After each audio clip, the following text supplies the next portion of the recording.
महायुद्ध महाभारत से प्रथम सीख। The thought of revenge only brings destruction.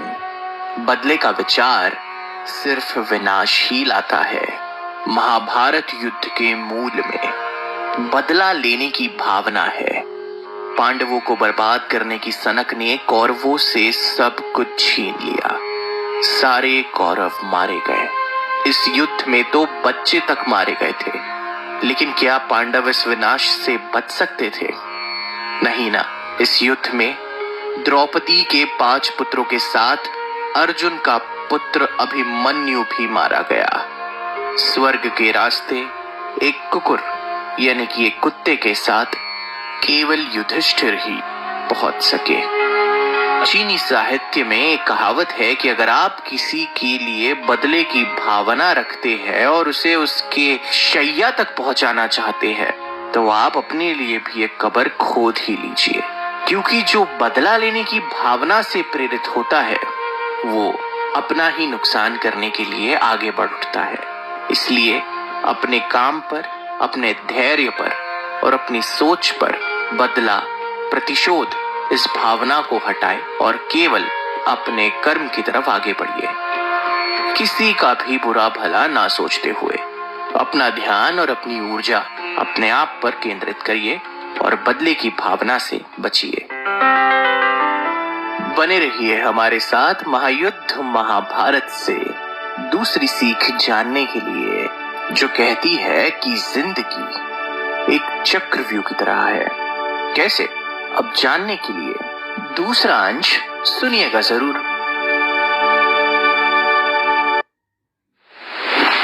महायुद्ध महाभारत से दूसरी सीख। लाइफ इज चक्रव्यूह। जिंदगी एक चक्रव्यूह की तरह है। जीवन के चक्रव्यूह के अंदर जाना हमारा कर्म है और उसी से निकलना हमारा फल है। फल पर हमारा अधिकार न तो आज है, न कल था और न कभी होगा। हमारा कर्म सबसे ऊपर है और हमेशा अमर रहेगा। जीवन एक चक्रव्यूह है और हम सभी अभिमन्यु की भांति उससे जूझ रहे हैं। हम चक्रव्यूह के अंदर जाने का रास्ता तो जानते हैं, लेकिन इस जद्दोजहद से भरी जिंदगी, जीवन नामक चक्रव्यूह को छोड़ने का तरीका नहीं जानते हैं। तो जब तक इस चक्रव्यूह में हो, डट कर और जमकर लड़ाई करो। कोई ना कोई मार्ग जरूर निकल आएगा। इसका बहुत ही सरल और सटीक उदाहरण ये होगा डॉन फिल्म अमिताभ बच्चन और हेलेन का ये दृश्य। जब हेलेन अमिताभ बच्चन के साथ होती है और उन्हें बाद में पता चलता है कि ये तो पुलिस की इन्फॉर्मेंट है और इन्हें यहाँ पर पकड़वाने आई हैं, और पुलिस और उनके सिपाहियों ने उन्हें चारों तरफ से घेर लिया होता है। उनके बचने का कोई रास्ता नहीं होता। यहाँ तक कि उनके बंदूक में गोलियां भी हेलेन चुरा लेती है, छुपा देती है या मान लीजिए कि फेंक देती है, जिस कारण से कोई रास्ता नहीं बचता डॉन के पास, अमिताभ बच्चन के किरदार के पास, कि वो वहां से जिंदा और सही सलामत बचकर निकल सके, क्योंकि हर कदम पर तो पुलिस का पहरा है। तब अमिताभ बच्चन का किरदार ये दिमाग लगाता है कि उन्हें पता है कि बंदूक में गोलियां नहीं है। हेलेन के किरदार को पता है कि बंदूक में गोलियां नहीं है, लेकिन पुलिस वालों को नहीं पता कि बंदूक में गोलियां नहीं है। तो डेयरिंग, कॉन्फिडेंस और अपने आप में एक दृढ़ निश्चय कर ये निकलता है किरदार डॉन बाहर, कनपट्टी पर बंदूक धरे हुए हेलेन की, और सबको ऐसा लगता है कि अगर हमने कोई भी हरकत की तो हेलेन जान गंवा सकती है। तो बस इसी जद्दोजहद से गुजरते हुए डॉन यानी कि अमिताभ बच्चन का किरदार उस चक्रव्यूह को तोड़कर बाहर निकल जाता है, और कभी किसी को ये पता भी नहीं चला कि उस पूरे दृश्य के दौरान डॉन का सबसे बड़ा हथियार या कवच उनके हाथ में उनकी बंदूक नहीं, बल्कि उनका खुद का दिमाग, वो डेयरिंग और चक्रव्यूह को भेद कर बाहर निकलने का खुद से किया दृढ़ निश्चय था, जो उन्हें डॉन कहला गया। किरदार गलत था, उसके इरादे गलत थे, लेकिन चक्रव्यूह को तोड़कर, चक्रव्यूह को भेद कर, दिमाग का इस्तेमाल कर बाहर निकला कैसे जाता है, ये दृश्य भली भांति इस पूरी सीख का सबसे बड़ा, सबसे सरल और सटीक उदाहरण है, आईना है। बने रहिए हमारे साथ महायुद्ध महाभारत से तीसरी सीख जानने के लिए, जो कहती है कि हमेशा किसी भी चीज का पूरा ज्ञान प्राप्त करना अत्यंत जरूरी है। भला क्यों और कैसे, ये जानने के लिए तीसरा अंश सुनिएगा जरूर। महायुद्ध महाभारत से तीसरी सीख, always gain complete knowledge of anything. हमेशा किसी भी चीज का पूर्ण ज्ञान प्राप्त करें। महाभारत में यह बताया गया है कि अभिमन्यु ने अभिमान में चक्रव्यूह को भेदने की शिक्षा ली, लेकिन इससे बाहर निकलने की शिक्षा नहीं ले सका। वह युद्ध के दौरान चक्रव्यूह में चला तो गया, लेकिन बाहर नहीं आ सका। इस घटना ने संदेश दिया कि एक पिता का यह कर्तव्य है कि वह अपने बेटे को किसी भी चीज की पूर्ण शिक्षा दे। वो कहते हैं ना कि आधा अधूरा ज्ञान कुछ ना ज्ञान होने से ज्यादा खतरनाक होता है। इसका सबसे बड़ा उदाहरण है भारतीय सेना। जब भारतीय सेना में किसी एक नौजवान को हथियार चलाना सिखाया जाता है तो छोटे से छोटे हथियार से लेकर बड़ी से बड़ी बंदूक और तोप तक चलाई जाना सिखाई जाती है। मगर इसका मतलब ये नहीं कि उन्हें हाथ से चलाए जाने वाले बेसिक हथियार जैसे कि चाकू, छुरी, लकड़ी, यहाँ तक कि तलवार, ये नहीं सिखाया जाता। बेशक उन्हें सिखाया जाता है, क्योंकि क्या पता कब किस चीज की जरूरत आ पड़े। हमारी सेना यूं तो अपने हर जवान को खिला पिला कर हृष्ट पुष्ट और तंदुरुस्त बनाती है, मगर फिर भी इन्हें भूखा रहने और पानी को दिनों दिनों तक बचाकर पीने की ट्रेनिंग दी जाती है, ताकि मुश्किल के वक्त, युद्ध के दौरान अगर ऐसी कोई परिस्थिति आ पड़े तो ये अपना बचाव कर सकेंगे। ज्ञान हर प्रकार के हालात और परिस्थिति का बराबर दिया जाता है। इन्हें मारना सिखाया जाता है तो वही इन्हें बचाना भी सिखाया जाता है। हाथ में मेडिकल किट रख कर अपने आप से ही थोड़ा बहुत उपचार करना और किसी की जान कैसे बचाना और किसी को दर्द से कैसे बाहर निकालना, ये ऑन फील्ड एक्सपीरियंस और ज्ञान, इन्हें हर तरीके से और हर अलग अलग गतिविधियों को ध्यान में रखते हुए परिस्थिति का बराबर जायका दिया जाता है कि जंग के मैदान में भले ही इन पर कोई भी परिस्थिति क्यों ना आ जाए, तब इनका हाल और इनके चेहरों पर यह नहीं लिखा होगा कि अब क्या किया जाए। उन्हें बराबर ज्ञान होगा कि अब अगर ऐसा हुआ है तो मेरा एक्शन या मेरी क्रिया कुछ ऐसी होगी। इसीलिए हर चीज का पूर्ण तरीके से ज्ञान प्राप्त करना अत्यंत जरूरी है। बने रहिए हमारे साथ महायुद्ध महाभारत से चौथी सीख जानने के लिए, जो कहती है कि गलत के खिलाफ खड़े रहने की हिम्मत हमेशा रखना चाहिए। भला क्यों और कैसे, ये जानने के लिए चौथा अंश सुनिएगा जरूर। महायुद्ध महाभारत से चौथी सीख, be brave to stand against wrong. गलत के खिलाफ खड़े होने और आवाज उठाने का साहस रखें। महाभारत का हर अध्याय और हर कहानी हमें अपने परिवार की रक्षा के लिए साहस के साथ गलतियों के खिलाफ खड़ा होना सिखाती है। महाभारत के युद्ध के दौरान पांडवों ने अपने परिवार को बचाने के लिए कितने ही शूर वीरों ने अपनी प्रतिज्ञा, अपना कर्म और अपने परिवार को बचाने हेतु अपने जीवन का बलिदान कर दिया, और यह उनके परिवार के प्रति उनकी देखभाल और स्नेह साबित करता है। गलत के खिलाफ खड़े होने के लिए बहादुर बनना जरूरी है, वरना अन्याय करने वाला कभी नहीं रुकता और न्याय की कोई गुंजाइश नहीं बचती। पूरे विश्व भर में न जाने कितने उदाहरण हैं ऐसे लोगों के, ऐसे विचारों के जिन्होंने गलत के खिलाफ आवाज उठाई। हमारे अपने महात्मा गांधी, जिन्होंने ब्रिटिश साम्राज्य के अन्याय के खिलाफ अपनी नींव रखी और चलते चलते पूरे भारत देश को आजादी से मिलाया। साउथ अफ्रीका के प्रथम प्रेसिडेंट नेल्सन मंडेला, जिन्होंने अपार्थीड के खिलाफ आवाज उठाई और गोरे लोगों के द्वारा काले लोगों पर किए जा रहे अन्याय के खिलाफ आवाज उठाने पर उन्हें जेल की सलाखों के पीछे तक डाला गया, मगर 2 दशक से भी ज्यादा जेल में बिताने के बाद उनके क्रांतिकारी विचार नहीं टूट सके, उनका आजाद व्यक्तित्व नहीं टूट सका और वो साउथ अफ्रीका के प्रथम प्रेसिडेंट बने आजादी उपरांत। अमेरिका के मार्टिन लूथर किंग जूनियर, जिन्होंने भी रेसिज्म यानी कि नस्ल के आधार पर अन्याय और सरकार के रवैये और लोगों के कुछ कानूनों के खिलाफ आवाज उठाई और अमेरिका में जातिवाद, नस्लवाद और नफरत के उस बीज को जो बड़ा पेड़ का रूप धारण कर चुका था उसे कुचल दिया और एक नए आजादी से भरे एकता में समाये हुए बीज को जन्म दिया। तो बस हर जगह की यही कहानी है। जहाँ जहाँ अन्याय का पाला, अन्याय का घड़ा बढ़ा है, वहाँ किसी न किसी इंसान ने और किसी न किसी संगठन ने अपनी आवाज उठाई है और बहादुरी से उसके खिलाफ अपने आप को समर्पित किया है।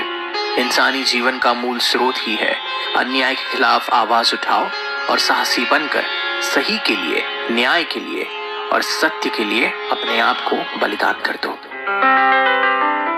बने रहिए हमारे साथ महायुद्ध महाभारत से 5वीं सीख जानने के लिए, जो कहती है कि युद्ध में सब कुछ जायज है, भला क्यों और कैसे, ये जानने के लिए 5वीं कड़ी सुनिएगा जरूर। महायुद्ध महाभारत से 5वीं सीख। Everything is fair in war. जंग में, युद्ध में सब कुछ जायज है, सब कुछ उचित है। क्या आप जानते हैं कि श्री कृष्ण ने अभिमन्यु की मृत्यु को क्यों नहीं रोका और पूर्ण महाभारत में कोई हथियार क्यों नहीं उठाया? इसके पीछे कारण यह है कि अर्जुन कौरवों के साथ युद्ध में कटौती करने से हिचक रहे थे, क्योंकि वे सभी उनके बंधु थे, उनके भाई थे। हालांकि युद्ध चल रहा था, लेकिन अर्जुन का दिल अपने ही लोगों के खिलाफ लड़ने में विचलित हो गया था। ऐसी स्थिति में अभिमन्यु की मृत्यु ने इस पूरे युद्ध को उलट दिया। अपने पुत्र की मृत्यु पर व्याकुल होकर अर्जुन अन्य सभी बातों को भूल जाता है और दृढ़ता के साथ युद्ध में उतर जाता है। ऐसा कहा जाता है कि यह श्री कृष्ण की युद्ध नीति थी। कहते हैं जंग में सब जायज है और बहुत लंबे समय से हम सभी इसे सुनते भी आ रहे हैं। लेकिन अगर आज के वक्त के बारे में बात की जाए, जहां पर हम एक सेट ऑफ गवर्न्ड लॉज से चलाई जाने वाली सभ्यता है और पूरी की पूरी इंसानियत जो आजाद देशों में बसती है, जिनके आजाद विचार है, जिनके आजाद कानून है, वो पूरी सृष्टि को यानी कि पूरी दुनिया को अपना एक बड़ा सा घर मानती है। इसका मतलब है कि अगर किसी के घर पर जाना हो तो दरवाजे पर पहले दस्तक देनी होगी और फिर अगर सामने वाला चाहेगा कि आप अंदर आ सकते हैं तो आप जाइए। अगर परमिशन नहीं मिलती है तो आपको वापस पलटकर चले जाना चाहिए। सही बात है। 2016 में पाकिस्तान के रास्ते से आए हुए कुछ मिलिटेंट्स, आतंकवादी या खुद पाकिस्तानी सेना, क्या पता किसने जाना किसने पहचाना, उरी हमारे कश्मीर बेस कैंप पर, आर्मी बेस कैंप पर सोते हुए सोल्जर्स का कत्लेआम किया। उन्हें मारा, उन्हें लड़ने का मौका तक के नहीं दिया और वो वीरगति को प्राप्त हुए। इससे हमने एक चीज जरूर सीख ली कि जंग में जो भी होता है सब कुछ जायज है।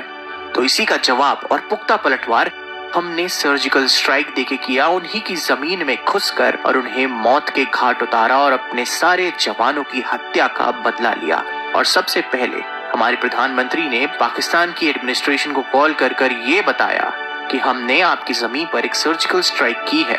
अपने भारतीय सेना के वीर जवानों को भेजा, जिसमें हमने सो कॉल्ड मिलिटेंट्स को साफ कर दिया। यही होता है कि जंग में सब कुछ जायज है, ऐसे को तैसा। बने रहिए हमारे साथ महायुद्ध महाभारत से 6ठी सीख जानने के लिए, जो कहती है कि हमेशा अपने माता पिता और अपने बड़ों का सम्मान और आदर कीजिए, भला क्यों और कैसे, ये जानने के लिए 6वीं कड़ी सुनिएगा जरूर। महायुद्ध महाभारत से 6ठी सीख। Always respect your parents and elders. अपने माता पिता और अपने से बड़ों का हमेशा आदर करें। महाभारत में एक बहुत ही खास और बहुत ही चर्चित किरदार है जिनका नाम है अभिमन्यु, और वो ऐसे पात्र है जिन्होंने बचपन से ही अपने माता पिता और अन्य पांडवों का सम्मान किया था। वे भगवान कृष्ण की बहन सुभद्रा और अर्जुन के पुत्र थे। यह हमें हमेशा अपने माता पिता और बड़ों का सम्मान करना सिखाता है, क्योंकि वे ही है जो हमें अपने जीवन में खड़े होने में मदद करते हैं और हमें अपने जीवन के लक्ष्यों की ओर आगे बढ़ने के लिए सिखाते हैं। हमारे मुंह में गया हुआ अनाज का पहला निवाला भी इन्हीं की देन होती है, और तकलीफ में इनका साथ और खुशी में इनका आशीर्वाद और हमेशा बढ़ावा। माता पिता और अपने से बड़ों का आशीर्वाद लीजिए और उनका सम्मान कर उनका ख्याल रखिए। अब इसका मैं क्या ही उदाहरण दूं।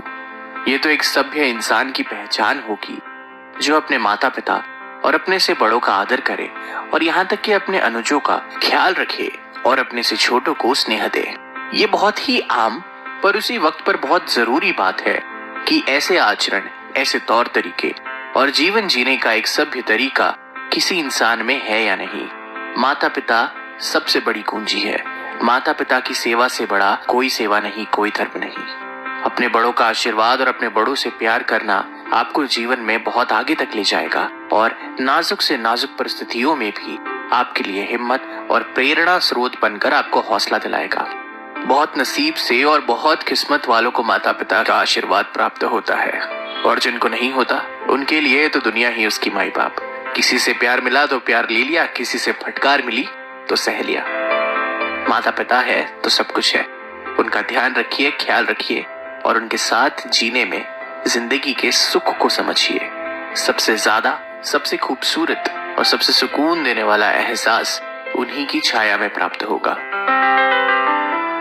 बने रहिए हमारे साथ महायुद्ध महाभारत से 7वीं सीख जानने के लिए, जो कहती है कि मुश्किल वक्त के दौरान अपनी हिम्मत और अपनी ताकत को न खोइए। भला क्यों और कैसे, ये जानने के लिए 7वीं सीख सुनिएगा जरूर। महायुद्ध महाभारत से 7वीं सीख, do not lose your strength during tough times. कठिन समय के दौरान अपनी ताकत ना खोए। महाभारत के दौरान अभिमन्यु ने अपनी सुरक्षा के लिए अपने रथ का पहिया उठाया और दाहिने हाथ से एक तलवार ली। उसने कौरवों के योद्धाओं को घायल अवस्था में भी मार डाला। इसके बाद अभिमन्यु की तलवार को कौरवों ने भी तोड़ दिया और उसके हाथ में रथ का पहिया चकनाचूर कर दिया। अब अभिमन्यु पूरी तरह से निहत्था था, लेकिन फिर भी उसने हार नहीं मानी और उसने कौरवों का सामना डट कर किया और करना जारी रखा। यह हमें सिखाता है कि जीवन की कठिन से कठिन परिस्थितियों में भी हमें अपने आप पर विश्वास, अपनी ऊर्जा और अपनी ताकत कभी नहीं खोनी चाहिए। बने रहिए हमारे साथ महायुद्ध महाभारत से 8वीं सीख जानने के लिए, जो कहती है ज्ञान प्राप्त करने के उद्देश्य से अपने अंदर एक जुनूनियत होनी चाहिए। भला क्यों और कैसे, ये जानने के लिए 8वां अंश सुनिएगा जरूर। महायुद्ध महाभारत से 8वीं सीख, be obsessed to gain knowledge. ज्ञान प्राप्त करने के लिए जुनूनी बने। केवल एक व्यक्ति द्वारा हासिल की गई शिक्षा और कार्य क्षमता उसे उसके पूरे जीवन भर काम आती है। इन्हीं शब्दों से प्रेरणा लेते हुए हर मनुष्य ने अपने जीवन में ज्ञान प्राप्त करने के लिए जुनून के साथ किसी भी कर्म को अपनाना चाहिए। जिस प्रकार अभिमन्यु ने अपनी मां सुभद्रा के गर्भ से ही ज्ञान प्राप्त करना शुरू कर दिया था और उनका ये ज्ञान प्राप्ति का सिलसिला कभी न रुका। जुनून के साथ उन्होंने हर कर्म को अपनाया और हर कार्य को सही अंजाम दिया, अंत में अपने प्राणों की आहुति तक देकर। इसी प्रकार अगर आप अपने काम के प्रति जुनूनी हैं, भले ही वो कोई भी काम क्यों ना हो, कोई भी बाधा आपका रास्ता नहीं रोक सकती और इतिहास इसका गवाह है। बड़ी से बड़ी जंगें जुनून के बदौलत जीती जाती है। अगर जुनून है तो मंजिल आपके पास है। बने रहिए हमारे साथ महायुद्ध महाभारत से 9वीं सीख जानने के लिए, जो कहती है असफलताएं गलत नहीं है। Failure is not wrong. भला क्यों और कैसे, ये जानने के लिए 9वीं सीख सुनिएगा जरूर। महायुद्ध महाभारत से 9वीं सीख, फेलियर इज नॉट रॉन्ग। असफलता गलत नहीं है। जीवन एक लंबी यात्रा है और इसमें यह स्पष्ट है कि हम इस यात्रा में विजय और विफलता को देखने जा रहे हैं। असफलताओं के कारण आशा नहीं खोते, गरिमा के साथ विफलता को स्वीकार करने की ताकत रखते हैं, जैसा कि अभिमन्यु ने महाभारत के युद्ध में किया था। इसका सबसे बड़ा उदाहरण है हमारे भारतीय क्रिकेट टीम के पूर्व कप्तान महेंद्र सिंह धोनी, जिन्होंने अपनी बेशुमार बल्लेबाजी के चलते भारतीय क्रिकेट टीम में बतौर बल्लेबाज अपनी जगह बनाई। लेकिन पहले ही मैच में वो 0 पर रन आउट हो गए, और वो भी पहली गेंद पर। किसी भी नए खिलाड़ी के लिए अपने पहले ही मैच में एक ऐसा हर्ष पाना उसे निराश और तोड़ सकता है। असफलता उन पर भारी पड़ सकती थी, मगर उन्होंने एक शांत मस्तिष्क के साथ और एक उम्मीद के साथ अपने आने वाले मैचेस पर ध्यान दिया, और बाकी इतिहास गवाह है। इसीलिए फेलियर, असफलताएं और विफलताओं से डरना नहीं, बल्कि उनका डटकर मुकाबला करना, अगर एक नजर से देखा जाए, वही आपके सबसे बड़े गुरु है। Failures are your best teachers. आपकी असफलताएं आपको उतना सिखा जाती है जितनी आपकी सफलताएं आपको नहीं सिखा पाती। तो पॉजिटिव एटीट्यूड के साथ अपनी असफलताओं से सीखे, उनका डटकर मुकाबला करें, और सफलता की ओर कदम बढ़ाते हुए अपने आप को, अपने पैरों को जमीन से ही जोड़े रखें। बने रहिए हमारे साथ महायुद्ध महाभारत से 10वीं सीख जानने के लिए, जो कहती है कि आधा अधूरा ज्ञान बड़ा खतरनाक है भैया। भला क्यों और कैसे, ये जानने के लिए 10वीं सीख सुनिएगा जरूर। महायुद्ध महाभारत से 10वीं सीख। Incomplete knowledge is too dangerous. अधूरा ज्ञान बहुत खतरनाक है। कहा जाता है कि अधूरा ज्ञान सबसे खतरनाक होता है। इसका एक उदाहरण अभिमन्यु की कहानी है। अभिमन्यु महाभारत के बहुत ही बहादुर योद्धा थे, लेकिन हर किसी को उन परिस्थितियों के बारे में पता है जिसमें उनकी मृत्यु हुई थी। मुसीबत के समय किसी भी चीज का अधूरा ज्ञान किसी काम का नहीं होता है। आपको अपने ज्ञान में पारंगत होना चाहिए। सुनिश्चित करने के लिए किसी एक विषय में प्रवीणता होनी चाहिए। आधी अधूरी बातें और आधा अधूरा ज्ञान आपको कहीं नहीं ले जा सकता। ना आप इस घाट के रहेंगे, ना आप उस घाट के।